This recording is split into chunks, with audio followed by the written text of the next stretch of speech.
أطيب بوظة ممكن تعملوها بطريقة كتير سهلة واحترافية وما بتاخد منكم وقت، دقيقتين 2 وبعدها بالفريزر ودوقوا على الطعم الخرافي.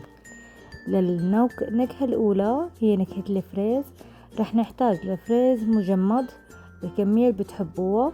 أنا هون حطيت نص كيلو فريز مع ظرف كريم شانتيه، ظرفين، أو كاسة كريم شانتيه، كاسة سكر وكاسة حليب، ومعلقة صغيرة أو نص معلقة سحلب. أنا هاي بحطها وهي اختيارية بس مشان تعطي المطة كتير طيبة بتطلع معاها. وكمان معلقة كبيرة حليب مكثف محلى. طبعا كمان انتو فيكم تستغنوا عنه بس انا كتير بحب هالاضافة للبوظة.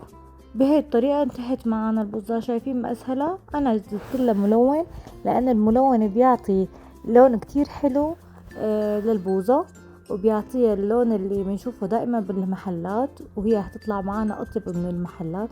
للنكهة التانية نكهة الموز، كمان الموز مجمد بنحط له كاسة حليب وظرفين كريم شانتيه نفس المعايير، ونص معلقة سحلب، ومعلقة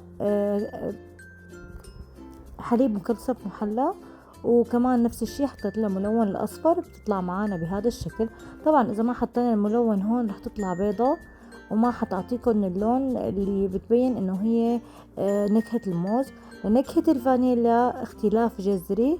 نحن عنا هون كاستين حليب وظرفين كريم شانتيه، ولتسمك معاكم ممكن تحطوا 3 و4 حتى تصير بهذا القوام اللي انتو شايفينه.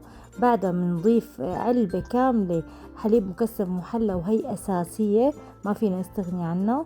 ومنضيف كمان معلقة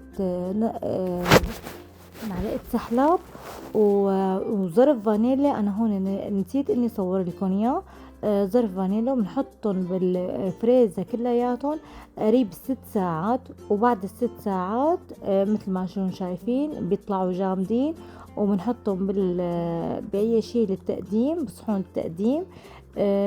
بنحاول قدر الامكان انه يطلع معنا طابات. انا بهذا الشكل عم بعمله مثل ما شايفين، كتير سهلة وكتير سريعة وبتطلع معاكم اطيب بوظة واطيب من الجاهز بكتير، وبتكفي لكل ضيوفكم اذا اجوا عندكم، وسريعة وما بتاخد وقت ابدا ابدا، واقتصادية مكوناتها كتير سهلة موجودة بكل بيت.